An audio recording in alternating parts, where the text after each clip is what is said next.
I know how stressful and nerve-wracking it can be when you're first starting your clinical rotations. That's why I'm going to teach you 3 things you should do so you can build your confidence and dominate the dietetic internship.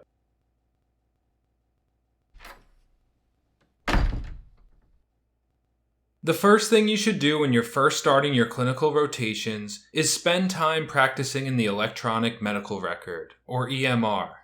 This is where all of the information about your patients is located. It will also be where you and other providers write your notes.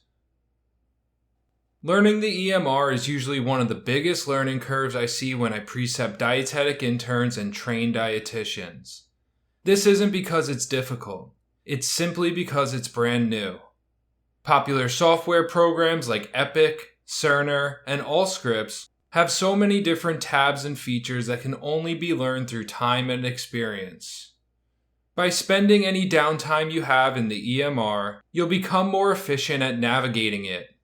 This will lead to a faster work pace, give you more time to spend with patients, and ultimately increase the number of patients you see each day. That's something all preceptors and dietetic internship directors are looking for. To get this done, you should plan out a specific time that you will practice. I know this sounds a little rough, but I would come in a few minutes earlier than you're expected to, or stay after you have finished reviewing notes with your preceptor. This way, you're doing it on your own time. If neither of these are feasible for you, set aside a time during your lunch break or any other planned breaks during the day.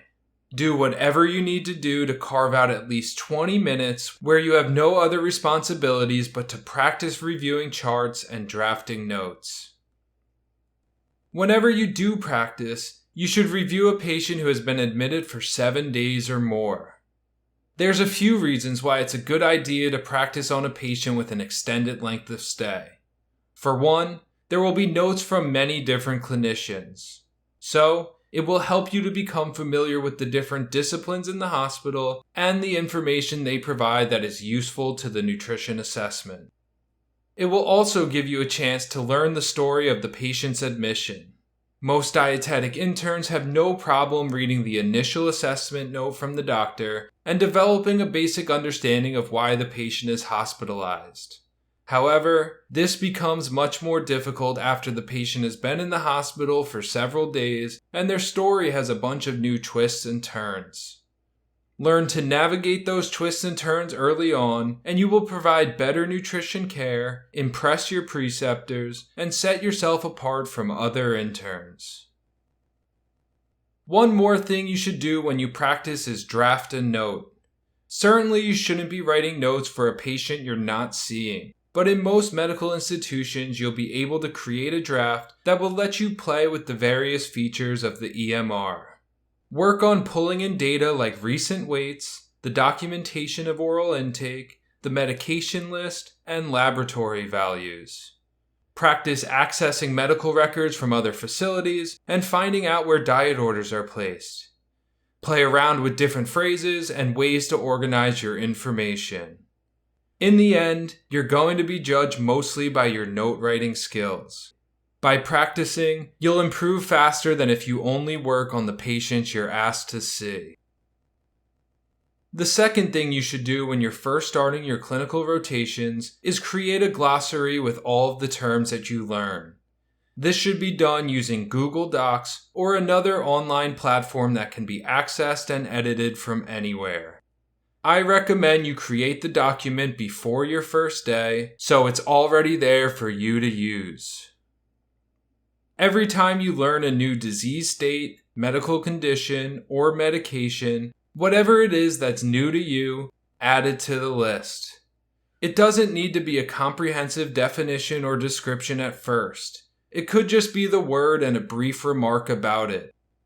Then spend a few minutes at the end of each day organizing it, adding and removing information as needed. For example, your clinical rotation might be the first time you hear about the syndrome of inappropriate antidiuretic hormone, or SIADH. So, when you first see it, you just write down the condition and a quick blurb like hyponatremia and fluid restriction. When you sit down to review your new terms, you can learn more about them and establish a more robust description like, it is usually caused by pathology of the lungs or brain, it causes hyponatremia and is treated with a fluid restriction, a high sodium diet, and/or salt tablets. Why do this when you can purchase a medical dictionary with everything in it? Because writing the details yourself will help you to remember it in a way that just seeing it on paper cannot. I would also put the list in alphabetical order to make it easier to navigate. Once you have seen a term so many times that it's ingrained in your brain forever, you can remove it so most of the glossary consists of items that you're still not familiar with. The third thing you should do when you're first starting your clinical rotations is print out and save all of your completed notes. Specifically, they should be notes that have already been reviewed and approved by your preceptor. Even though every patient is different, many of the conditions you're going to see will be the same. As the days of your first rotation go by, you'll start to receive patients and immediately think, okay, I've seen this before. When this happens, go back to your old notes to see how you responded. You can even reuse some of the same PES statements and interventions. Eventually, you'll know what to do instinctively and can get rid of the old notes. Then as your patients become more complicated and you start facing new challenges, you can replace the old notes with newer ones. Always remember to remove any identifying factors, keep them in a secure, private location, and don't share them with anyone other than your preceptor to avoid a HIPAA violation. If you're just beginning your clinical rotations and feel stressed or nervous, I know you can quickly build your confidence if you spend time practicing in the electronic medical record, create a glossary with all the terms that you learn, and print out and save all of your completed notes. If you guys like this style of video, make sure you let me know down in the comments section. And if you're new to the channel, go ahead and hit that subscribe button. I'll see you in the next video.